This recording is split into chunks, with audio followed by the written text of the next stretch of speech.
66권에서 제일 강조하는 게 하나님을 사랑하고 잘 섬겨라. 그래야 네가 행복하다. 그래서 하나님이 오늘 저와 여러분에게 제일 원하는 건 뭐예요? 행복하게 사는 걸 원하십니다. 행복하려면 어떻게 해야 돼요? 사랑해야 돼요. 그러기 위해서는 먼저 하나님의 사랑을 내가 풍성히 누려야 됩니다.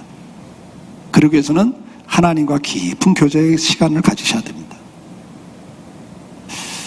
그리고 두 번째는 하나님이 나를 만드신 목적은 하나님을 대신해서 정치, 경제, 사회, 문화, 스포츠, 예술 자기 분야에 나가서 생육하고 번성하고 그 분야에서 정복하고 다스리는 자, 하나님의 뜻을 이 땅에 이루는 자가 되라. 그게 바로 사명이다. 그렇게 말씀을 드렸습니다. 그리고 그 사명을 깨닫고 사는 것이 우리가 제대로 사는 거고, 그러면 구체적으로 내 개인 사명이 뭔가 할 때 에베소 2장 10절에 있는 말씀처럼 우리는 그리스도 예수 안에서 선한 일을 위하여 지으심을 받은 자다. 예수 안에서 어떤 선한 일을 위해서 만드셨다. 그리고 그 일을 할 수 있는 사람으로 전부터 창세전부터 계획하시고 우리를 그 일을 할 수 있는 사람으로 만들어 오셨다. 그 만드심의 내용에 대해서 지난주에 말씀을 드렸습니다. 핵심 가치를 만들어준 거다. 어느 시대 어떤 나라에서 태어나냐, 어떤 부모님한테 태어나냐부터 해서 환경과 사건들을 통해서 사람들을 통해서 교훈을 주고, 그래서 그게 쌓여서 핵심 가치가 만들어진다. 그래서 자기가 중요하다고 생각하는 걸 하고 살도록 만드셨고, 그 일을 어떤 일인가, 그 내 핵심 가치를 갖고 내가 할 일이 뭔가, 하나님이 원하신 일이 뭔가를 발견하는 것이 사명을 발견하는 거다. 그리고 그걸 위해서 나는 이제부터 어떻게 살아갈 것인가. 그 다음 단계가 오늘 본문이에요. 자, 우리는 하나님의 뜻을 발견한 사람, 성도로서 이제 어떻게 해 가야 하냐 할 때 첫째가 자기 관리를 잘해야 됩니다. 왜냐하면 하나님 우리를 만드실 때 로봇으로 만들질 않았습니다. 자유의지를 주셨습니다. 내가 선택할 수 있는 권한을 주셨고, 그 선택의 결과를 내가 책임지도록 만들어 놓으셨습니다. 그리고 우리한테 맡긴 게 참 많습니다. 오늘 본문은 뭐라고 말합니까? 각각 은사를 받은 대로, 오늘 본문 한번 띄워주세요. 하나님의 여러 가지 은혜를 받은 선한 청지기같이 서로 봉사하라. 표준 세번역에는 뭐라고 되어 있습니까? 하나님의 여러 가지 은혜를 받은 선한 관리인으로서 서로 봉사하라 그랬어요.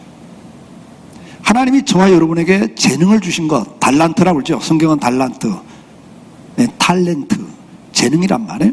그 재능을 주신 것은 뭐 하라고? 자기 이름 내고 자기 잘 먹고 잘 살라고 준 게 아니라 그걸 가지고 하나님의 뜻을 이 땅에 펼치고 성도들을, 이웃들을 잘 섬기라고 주신 거라는 거예요. 그래서 여기 관리인이라는 단어를 씁니다. 관리인. 우리를 청지기로 부르셨습니다. 이제 관리는 내 몫입니다. 그냥 하나님이 다 알아서 하시죠. 뭐 언젠가 때가 되면 되겠죠. 하나님 그렇게 일하지 않으세요. 하나님이 주관하시지만 나한테 맡긴 영역이 있어요. 우리가 로봇가 아니란 말이에요. 나한테 맡긴 영역이 있고, 그 내가 어떻게 살아가느냐, 어떻게 청지기로서 관리인으로서 관리를 하느냐에 따라서 여러분 인생이 결정이 돼요. 10년 후면 좋아지겠지. 언젠가 때가 되면 이루어지겠지. 천만에요. 한번 따라서 하십시오. 미래는 현재와 단절이 아니고 축적이다. 무슨 말입니까? 내가 10년 후, 20년 후에 내 미래는 오늘과 상관없이 단절돼 있고 언젠가 뭐 이루어지고 뭐가 되는 게 아니라 오늘 하루하루 삶의 축적이 만들어져서 미래가 결정되는 거예요. 그러니까 하나님 주신 사명이 아무리 있어도 내가 하루하루를 제대로 살아가지 않고 관리를 제대로 안 하면 그 사명을 이룰 수 없는 사람이 돼요. 결국은 인생을 낭비하고 주님 앞에 가는 거라고요. 그걸 주님은 뭐라고 그래요? 탕자라 그러죠. 인생을 다 쓸데없이 시간을 보내버립니다. 그래서 주님은 우리에게 뭐라고 말씀합니까? 골로새 4장 5절 말씀 같이 읽어볼까요? 외인에 대하여는 지혜로 행하여 세월을 아끼라. 아멘. 여러분, 여기서 외인이란 말은 뭐냐면 사람만을 말하지 않아요. 이건 관계 대명사인데요. 이것 저것 누구, 사람 사물까지 다 포함돼요. 그러니까 누구를 대하든지 어떤 일을 하든지 너는 뭐하라? 지혜로 행하여 세월을 아끼라 그랬어요. 그러니까 지혜가 있어야 돼요. 근데 여기 세월을 아끼라는 단어가 뭐냐면, 세월이라는 단어가 시기, 때, 기회 이런 단어예요. 아끼라는 단어는 무슨 단어냐? 매점해라, 속략해라, 구속해라. 그러니까 뭐냐? 때를, 타이밍을 제대로 꽉 잡으라는 거예요. 기회를 활용하라는 단어예요. 그러니까 여러분, 우리가 시간 관리를 함에 있어서 제일 중요한 게 뭐냐면, 하나님이 나에게 주신 그 때를 잘 분별하고 그걸 잘 활용하는 사람이 지혜롭게 사는 사람이에요. 만사는 때가 있다고 그랬어요. 전도서에 보니까 날 때가 있으면 언젠가 죽을 때가 있죠. 그렇죠? 뭔가 내 손에 들어올 때가 있으면 나갈 때가 있어요. 일어날 때가 있으면 넘어질 때가 있는 거예요. 만사는 때가 있어요. 그 때를 잘 잡는 사람, 그 때를 잘 관리하는 사람이, 이 사람이 세월을 아끼고 사는 사람들이에요. 자, 에베소 1장 11절 말씀 같이 읽어보겠습니다. 모든 일을 그의 뜻의 결정대로 일하신 이의 계획을 따라 우리가 예정을 입어 그 안에서 기업이 되었으니. 하나님은 전지전능하신 분이에요. 모든 걸 다 하시는 분인데도 계획을 세우시고 그 계획을 따라 우리를 예정하셨다 그랬어요. 아멘? 계획이 필요한 거예요. 그리고 에레미야 8장 7절 말씀 같이 또 읽어보세요. 공중의 학은 그 정한 시기를 알고 산비둘기와 제비와 두루미는 그들의 올 때를 지키거늘 내 백성은 여호와의 규례를 알지 못하는다. 여러분, 철새가 때를 놓쳐버리면 잘못하면 죽어요. 우리 인생에 있어서도 똑같습니다. 때를 놓쳐버리면 얼마나 많은 후회를 하고 삽니까? 그때 공부할 때 좀 열심히 할걸. 얼마나 많은 후회를 해요.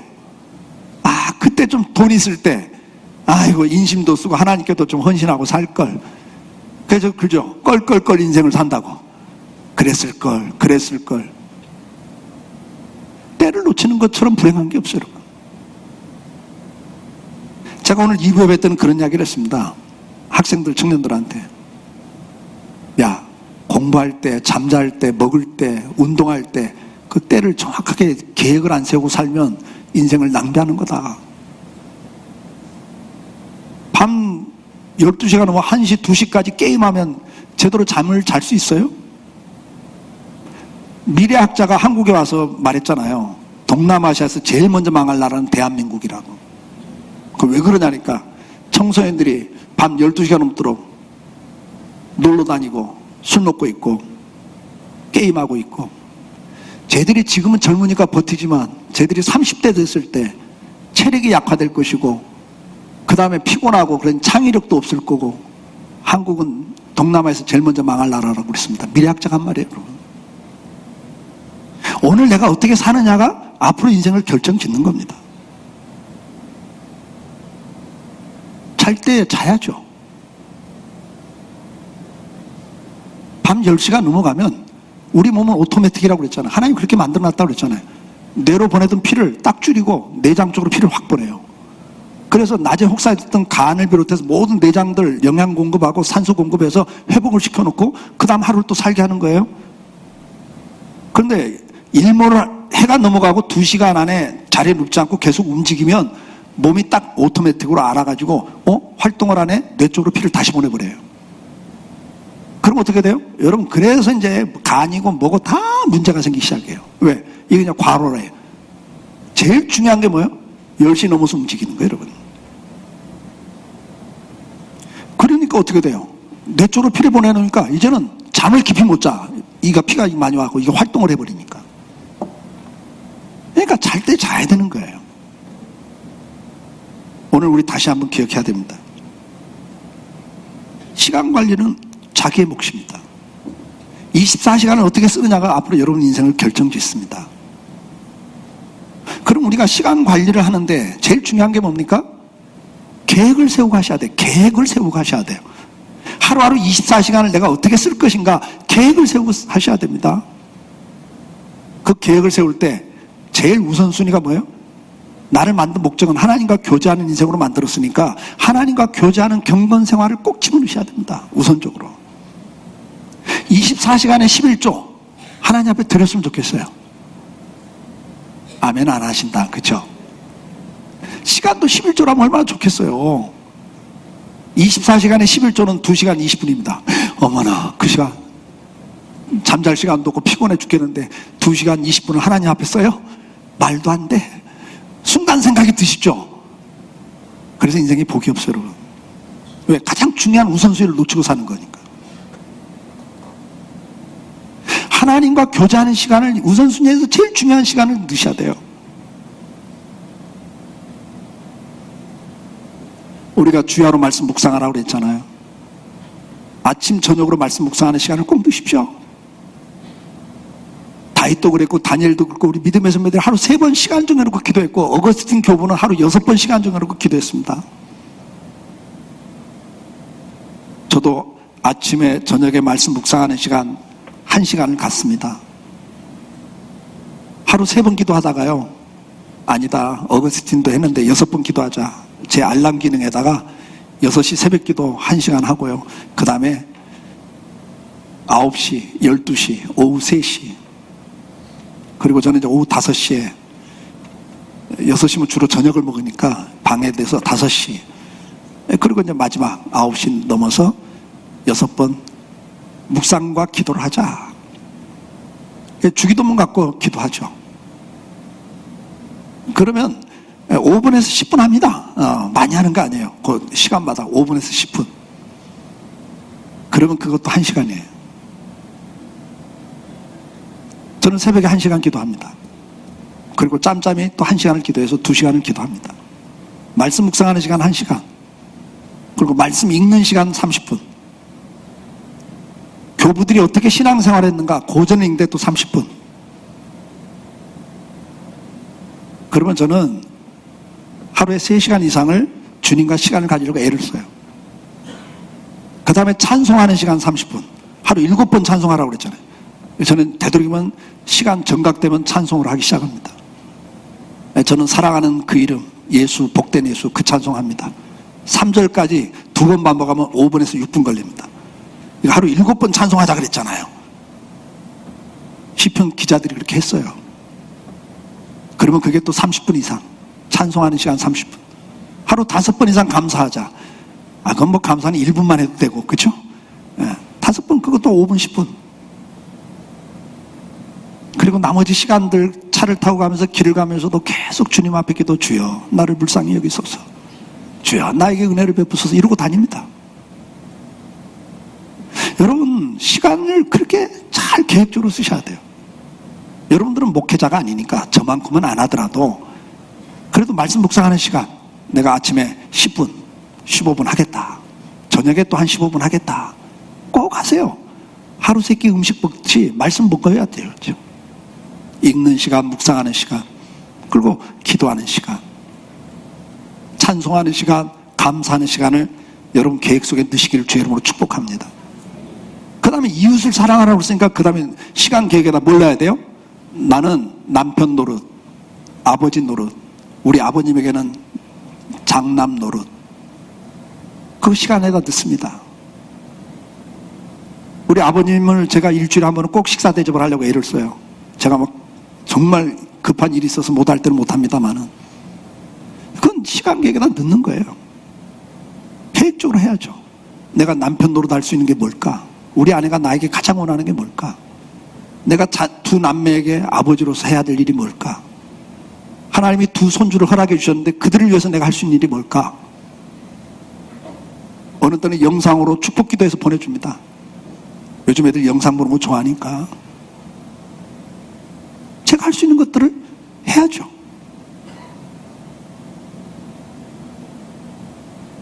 그리고 계획 속에 꼭 넣어야 될 게 뭡니까? 내 사명을 위해서 넣어야 됩니다. 제 사명을 위해서 내가 할 일이 뭔가? 여러분들 이해를 돕기 위해서, 저는 이제 강성교회 담임 목사니까 교회를 개척하면서 3가지 비전을 저한테 주셨어요. 선교하는 교회, 다음 세대를 위해서 신앙 개성하는, 교육하는 교회, 그 다음 지역사회에 필요한 열린 교회. 우리 한재일 장로님 비롯해서 한 10년, 개척 10년 이내에 오신 분들이 이거 주보에 날마다 그게 있었습니다. 그래서 하나님께서 나를 통해서 이 교회를 세우신 목적은 다음 세대를 세우는 거다. 신앙 계승하는 거다. 그러면 그걸로 끝나면 안 되는 거예요. 그러면 신앙 계승을 위해서 뭐가 중요하지? 그걸 내가 분별을 해야죠. 지혜를 가지고. 아, 유대인처럼 3대가 예배 드리는 게 가장 중요하다. 그래서 가족 예배, 우리 지금 애들 같이 예배가 그냥 나온 게 아니에요, 여러분. 그 사명을 위해서 내가 할 수 있는 게 뭘까? 그래서 제가 90년에 독일교회, 영국교회 돌아보고 93년도에 미국교회 돌아보면서 같이 예배드리는, 아이들 같이 예배드리는 교회를 제가 탐방을 해요. 어떻게 같이 예배드릴 수 있을까? 그게 우리 강성교회가 20년 이상 한 특징입니다. 아, 다음 세대를 세웁시다. 세워집니까? 그걸 위해서 하나님이 나한테 원하는 게 뭐지? 우리 강성교회에서 뭘 하길 원하시지? 그걸 물어야죠. 아, 같이 예배드리는 거. 아, 근데 그거 갖고도 안 돼. 왜? 가정에서 교육이 돼야 되거든. 예배 드리는 것만 갖고는 안 돼요. 가정에서 애들을 교육시키는 거예요. 그건 무슨 교육? 아, 주님을 닮도록 성화시켜야 되겠다. 그래서 주님의 성품을 담자. 그 우리나라 나와 있는 성품에 대한 교재들 다 제가 리서치를 해요. 그 중에 제일 좋은 거 하나 골라서 지금 7년 이상 하고 있는 게 품성교육입니다. 그냥 되는 게 어디 있어요? 하나님이 주신 사명을 발견했으면 그걸 위해서 내가 할 수 있는 일이 뭘까? 그걸 놓고 준비하는 거죠. 우리 강성교회 사명이 뭐죠? 함께 세워가는 건데, 다음 세대 세우는 것, 그 다음에 형제교회를 세우는 것. 근데 이게 뭐냐면 선교하는 교회가 그렇게 바뀐 거예요. 우리 1기, 2기, 3기 장로님들은 다 알아요. 우리 헌금 30%, 60% 한번 써보자. 선교를 위해서. 땅까지 복음 증가하는 게 제일 중요한 교회 사명이다. 근데 제가 90년에 독일 갔다가 영국 갔다 충격을 받은 게 있어요. 뭐냐니까 그렇게 전 세계 선교하던 영국 교회, 독일 교회가 다 죽어 있는 거예요. 뭐야 이게? 교회가 부흥하던 시절에는요, 엄청난 선교사를 보내고 선교를 했던 교회들입니다. 근데 교회가 쇠퇴기에 들어가 버리니까 교인 숫자 드니까 헌금 줄죠. 그러니까 뭐부터 줄여요? 교회마다. 우리 교회도 재정 어려우면 뭐부터 줄이겠어요? 아무리 어려도 마지막까지 하는 게 선교인데 반대로 그것부터 줄입니다. 제가 영국에서 본 게 뭔지 아세요? 그래도 끝까지 남아서 선교하는 게 뭐냐니까 학교 세운 교회들, 학교, 병원. 그러니까 교회가 성장할 때요, 학교 세우는 교회들, 그걸 법인 만들어 놓고 또 병원 만들어 놓고, 그 다음에 뭐냐, 선교 단체 만들어 놓고 거기다가 헌금을 넣어서 기부를 해서 재단을 만들어 놓은 선교 재단들, 웩을 비롯해서 OMF만 해도 몇백억짜리 배를 사놓고 선교를 하도록 만들었어요. 웩은 영국에 몇십만 평의 땅이 있습니다. 교회들이 부흥할 때 헌금 가지고 다 그걸 해놓은 거예요. 그러니까 교회가 쇠퇴할 때 다 선교가 중단되는데 그걸 해놓은 교회들, 그걸 해놓은 단체들은 지금까지 선교를 하고 있는 거예요. 제가 그걸 보면서 돌아와서 제가 그랬어요. 한국 교회도 쇠퇴기가 옵니다. 우리 강성교도 언젠가는 부흥의 시대가 끝납니다. 그러면 선교 못합니다. 어떻게 해야 되냐? 그래서 선교단체를 만들어야 됩니다. 교회 소속으로 해놓으면 교회 재정 어려우면 팔아버리니까 선교가 다 끝납니다. 그래서 이건 법인을 만들어서 선교단체를 만들어 놓지 않고는 앞으로 한국교회, 우리 강성교회도 부흥의 시대가 끝나면 선교 중단할 겁니다. 우리 부흥할 때, 힘 있을 때 합시다. 그래서 22년 전에 하나님의 선교라는 선교를 만든 거예요. 그리고 우리 한재일 장로님 비롯해서 구영순 권사님 다 그때 100만 원씩 평생 회원 가입을 하시고 선교회가 만들어진 거죠. 저는 그래요. 내다보지 않고는 계획을 세울 수가 없어요. 그리고 계획을 했으면 그걸 추진해야죠. 그런데 선교사들을 위해서 우리가 선교 빌딩 짓자. 우리 한재일 장로님 잘합니다. 그래서 거기서 나오는 수익금 갖고 우리 선교합시다 그랬는데 뭐 우리 교회도 땅 사고 힘드니까 안 된 거죠. 그래서 일단 교회 헌금의 8%를 떼어서 하나님 선교회 기금을 만들자. 우리가 교회 여유 있을 때 헌금해서 띄어서 기금 만들어 놓지 않으면 앞으로 그 선교 못합니다. 근데 선교사들을 위해서 선교하려고 했는데 그 중간에 제가 40대 중반에 깨닫죠. 아, 미자립 교회 세우는 게 우선이구나. 이래야 한국교회가 선교하는구나. 교회가 죽으면 선교 또 끝난다. 그래서 미자립교회 세우는 것이 선교하는 길이다. 그리고 미자립교회 세우는 것은 역시 지도자들을 세우는 거다. 그래서 회복 프로그램을 하자. 그래서 하나님 선교에서 결정을 해서 당진에 회복센터를 진 거예요. 그리고 이야기했어요. 이걸 법인을 만들어서 누구도 여기 손을 대지 않도록. 저도 손을 못 대는 거고, 저도 한 10년 하면 못해요, 체력상. 그래 놓지 않으면 나중에 이거 또 딴 말 나온다. 우리가 하나님의 나라를 위해서 일을 할 때 우리 개교의 사명에 있어서도 똑같은 거예요. 그 시대를 알아야 되고 우리가 지금 할 일이 뭔가, 그리고 앞으로 어떻게 가야 되는가, 이것을 우리가 잘 분별하지 않으면 세월을 아끼는 게 아닙니다. 우리는 기억해야 됩니다. 어느 날 갑자기 되는 게 아닙니다. 그 다음에 시간을 관리하는 데 있어서 두 번째, 성실성입니다. 시간 관리에 있어서 제일 무서운 바이러스가 게으름, 나태입니다. 잠언 6장 9절로 11절 말씀 같이 읽어볼까요? 잠언 6장 9절로 11절. 게으른 자여, 네가 어느 때까지 누워있겠느냐? 네가 어느 때 잠이 깨어 일어나겠느냐? 좀 더 자자, 좀 더 졸자, 손을 모으고 좀 더 누워있자 하면 내 빈궁이 강도같이 오면 내 곰핍이 군사같이 이르리라. 여러분, 우리가 정말 시간 관리에서 최고 무서운 적이 뭐냐니까 나중에 하자예요. 조금 이따 하자. 제가 그러죠. 오늘 2부에 때 학생들한테는 그랬습니다. 야, 좀 더 자자. 그러다 너 망한다, 인생. 아침 일찍 일어나는 새가 먹이를 먹는다 그랬어요.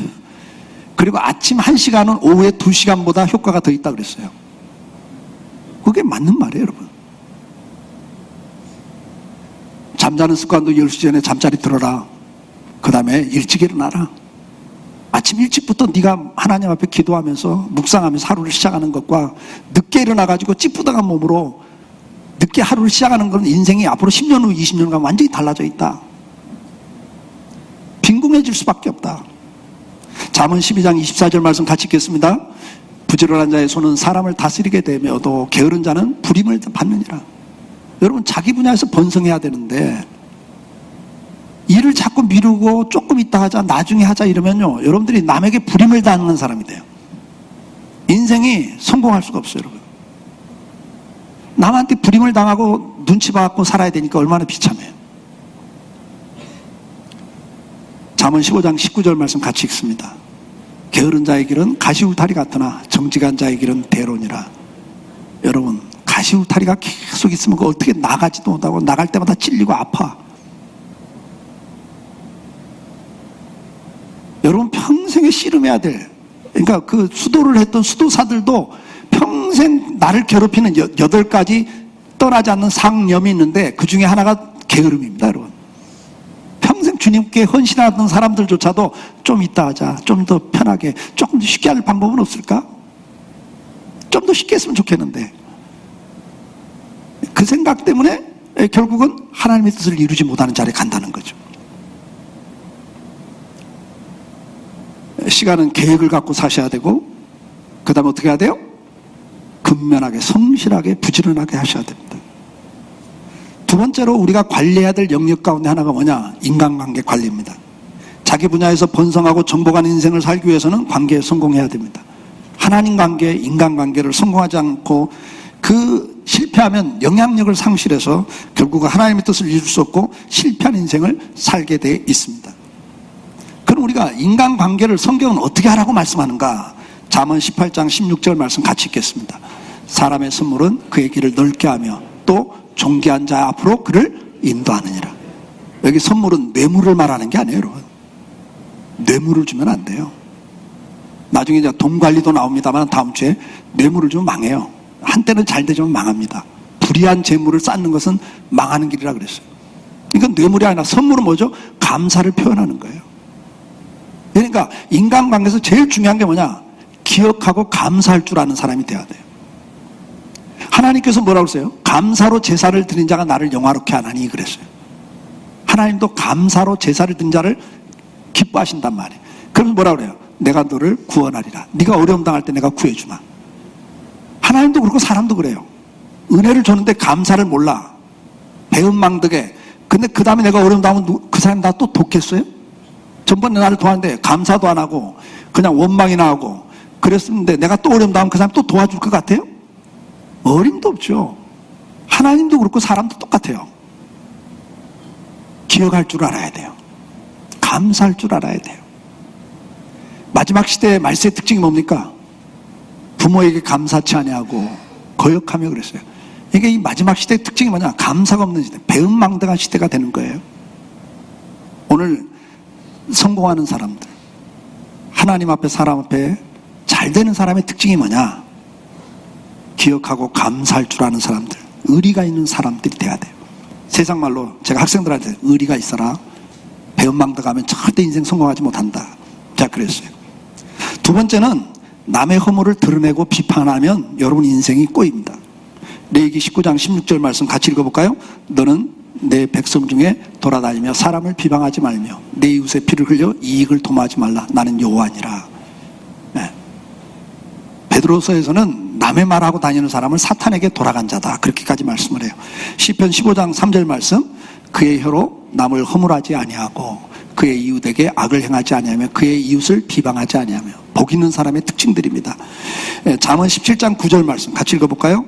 허물을 덮어주는 자는 잠언, 허물을 덮어주는 자는 사랑을 구하는 자요 그것을 거듭 말하는 자는 친한 것을 이간하니. 인간관계가 이렇게 이간이 되는 건 뭐냐? 상대편의 잘못을 자꾸 이야기할 때 이간이 다 돼요. 그러니까 마귀가 하는 제일 전략 가운데 하나가 이간시키는 겁니다. 남의 말을 자꾸 하게 하면서 관계를 다 깨놔요. 부부관계, 부모자녀관계, 가정에서는 그렇게 하죠. 교회 와서도 목사와 성도 간에, 성도 간에, 성도 간에, 사회 가면 또 사회 각계 다양한 사람들이 이렇게. 우리나라 너무 분열되어 있는 이유가 뭐예요? 날마다 좋은 건 칭찬 안 하고 나쁜 것만 자꾸 이야기를 하니까 점점 악해지고 강팍해지고 관계가 다 깨져나가는 거예요. 사회가 이렇게 살벌해지는 거예요. 뭐냐면 관계 성공을 못하는 사람이 됩니다. 세 번째는 잠언 19장 6절 말씀입니다.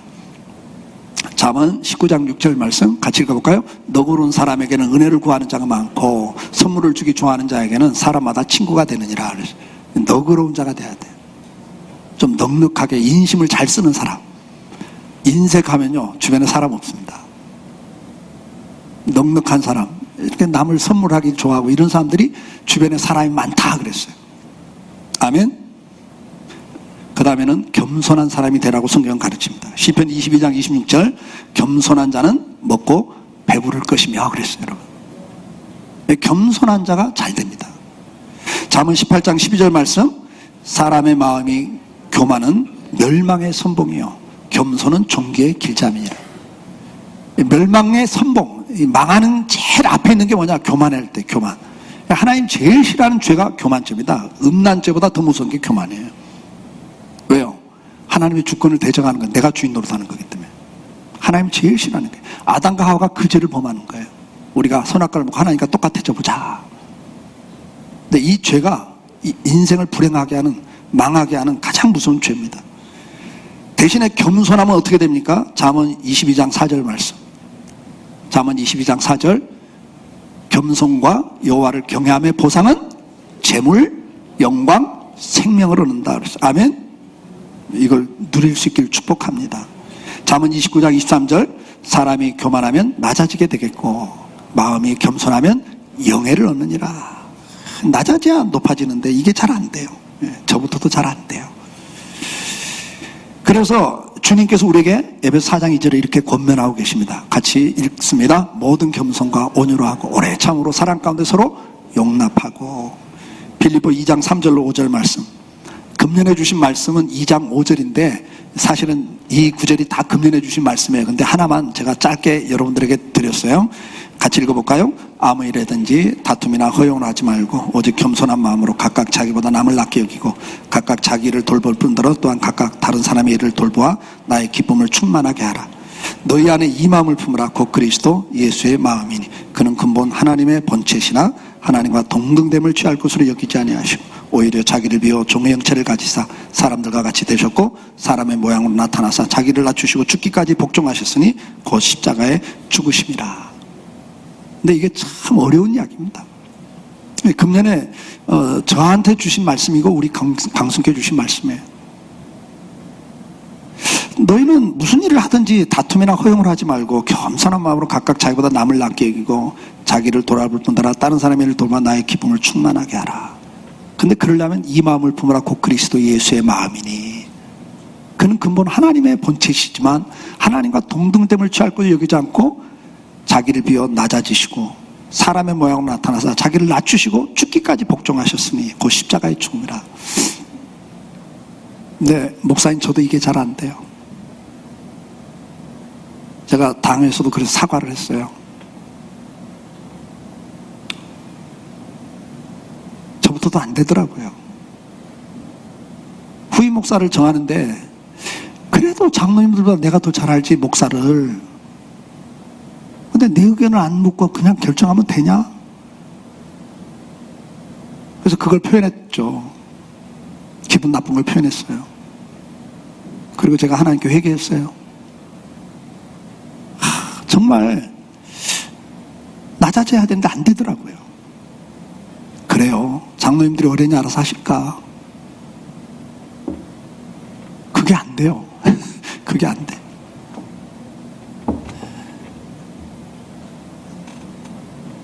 죽기까지 복종을 해봐야 되는데 안 돼요. 내가 죽어지면 끝나는 건데 그게 안 되더라고요. 내 마음속에 내가 지금까지 목회한 교회고 강성께 나보다 잘하는 사람이 어디 있어? 야, 이게 교만 아닙니까? 제가 하나님께 회개했어요. 하나님, 제가 교만합니다. 낮아지지가 않습니다. 정말 주님처럼 자기를 비우고 죽기까지 복종을 하셔야 되는, 나도 그렇게 해야 되는데 안 됩니다. 사랑하는 성도 여러분, 참 안 돼요. 그러나 애를 써야 됩니다. 겸손할 때 하나님께서 그 사람에게 은혜와 복을 주십니다. 마지막으로는 죽게 하듯 하라 그랬어요. 인간관계 어떻게 하라고요? 죽게 하듯 하셔야 돼요. 에베소 5장 22절 말씀 같이 읽습니다. 아내들이여 자기 남편에게 복종하기를 죽게 하더라. 부부관계도 사람 보고 하지 말고 죽게 하듯 하라 그랬어요. 당신이 그러니까 나도 그러지 그러지 말고, 주님이 뭐 어떻게 하면 우리가 뭐라고 그랬어요? 아이고 주님 알았어요. 기분 나빠요. 그래도 주님이 하셨으니까 알았어요. 그걸로 섬길 거 아니에요. 죽게 하더라. 에베소 6장 7절 말씀 같이 읽어볼까요? 기쁜 마음으로 섬기기를 죽게 하듯 하고 사람에게 하듯 하지 말라. 골로새 3장 23절 무슨 일을 하든지 마음을 다하여 죽게 하듯 하고 사람에게 하듯 하지 말라. 이게 다 무슨 말씀이냐면 에베소 5장 22절부터 아내들, 남편들, 그 다음에 6장 가면 부모들, 자녀들, 그 다음에 그 이후에는 뭐죠? 경영자와 근로자, 그 관계를 다 설명하면서 어떤 관계든 죽게 하듯 하라, 계속 이 말씀을 하는 거예요. 여기 골로새에서는 경영자가 까다로운 사람이라 할지라도 그래요. 까다롭다는 원어를 보면 괴팍한 사람, 자기밖에 모르는 사람, 그래서 근로자들을 착취하는 사람, 요즘 말하면 그런 거예요. 그런 사람이라 할지라도 너 죽게 하듯 그 사람을 눈 가림으로 일하지 말고 최선을 다해 일해라. 그러면 내가 갚아준다. 그렇게 말씀을 하거든요. 사랑하는 성도 여러분, 인간관계 실패하시면 결국은 인생이 번성할 수가 없고 사명을 감당할 수 없는 자리에 가고 맙니다. 결론은 우리가 사명자로 살기 위해서는 사명을 분명히 깨달아야 된다. 그 다음에는 시간 관리를 잘해야 된다. 시간 관리를 제대로 하는 게 뭐라고 그랬어요? 하나님 앞에서의 영역, 인간관계에서 가족들과 이웃들에게 대한 시간, 그 다음에 세 번째 사명을 위해서 시간 계획을 세우고 일을 해야 된다. 그리고 사명을 따라 살기 위해서는 어떻게 해야 돼요? 내 사명이 무엇이고 그걸 위해서 나는 지금부터 뭘 준비하지? 저는 40대 중반에 사명을 더 확인한 다음에 50대 중반까지 내가 준비할 게 뭘까? 세미나 강사 됐고요. 코칭 훈련 받았어요. 50대 중반부터 내가 60대 중반에 은퇴하고 그 다음 하나님 나한테 어떤 일을 맡기시는가? 그걸 위해서 나는 뭘 준비해야 되지? 그래서 제가 준비한 게 다른 게 아니었어요. 번아웃된 목회자들 만나보니까 코칭 훈련까지 받아도 안 되더라고요. 왜? 성령이 함께하지 않으면 안 되더라고요. 그래서 영감 있는 목회자가 돼야 되겠구나. 그래서 제가 60대 들어오면서부터 여러분 우리 교회 설교가 뭐였어요? 은혜 보좌 앞에 나갑시다 했습니다. 영성 개발을 위해서 제가 그때부터 시간을 투자하기 시작합니다. 지금도 계속 하루에 3시간, 4시간, 5시간을 주님 앞에 시간을 보내면서 그거 훈련하고 있어요. 그리고 저보다 10년 후배지만 다른 교단 목사인데 영성 쪽에는 나보다 더 오래 훈련받은 분이 계셔서 제가 그분과 매일 일주일에 한 번씩 내 영성 훈련한 걸 밴드에 올려서 피드백을 받고 한 달에 한 번 만나서 제가 또 코치와 훈련을 받고 있습니다. 저보다 훨씬 젊은 목사지만 내 나이와 상관없는 거예요. 내가 앞으로 또 10년을 어떻게 살아갈까? 75세까지 내가 할 일이 뭘까? 아, 이거구나. 그럼 그걸 위해서 나는 뭘 준비해야 되지? 제가 50대 후반부터 이미 준비를 하고 60대 들어와서는 집중적으로 준비를 한 거예요. 제가 75세가 되면 어떻게 될까요? 몰라. 하나님이 또 그 다음 인생 주면 저는 또 준비할 거예요. 제가 70이 들어가면 아마 또 그 다음 단계로서 제가 준비할 겁니다. 왜냐하면 회복 프로그램 제가 못해요. 체력상. 저는 한 10년 조금 이상 보지 않아요. 그럼 또 누군가 맡기고 저는 그 다음 하나님 나한테 맡긴 인생이 뭘까? 어떤 삶을 살기를 원하실까? 또 훈련할 겁니다. 이것이 계획을 갖고 준비하고 사는 인생입니다. 사랑하는 성도 여러분, 시간 관리 잘 할 수 있길 주 여러분을 축복합니다. 인생 금방 지나갑니다. 세월을 낭비하지 마십시다. 그리고 근면하게 부지런히 사셔야 됩니다. 그리고 우리 인간관계 정말 성공하고 삽시다. 기억하고 감사하는 자가 됩시다. 남의 허물을 드러내지 말고 허물을 덮어주는 자가 됩시다. 너그러운 자가 되십시오. 좀 넉넉히 손을 펴는 자가 되십시오. 그리고 겸손한 자가 됩시다. 그리고 죽게 하듯 누구를 만나든 내 옆에 있는 적은 아이에게도 소자에게도 죽게 하듯 하라 그랬는데 그렇게 할 때 하나님 앞에서 여러분 인생이 복될 겁니다. 가시밭길이 아니라 형통한 길을 걸으시게 될 겁니다. 기도하겠습니다. 사랑하는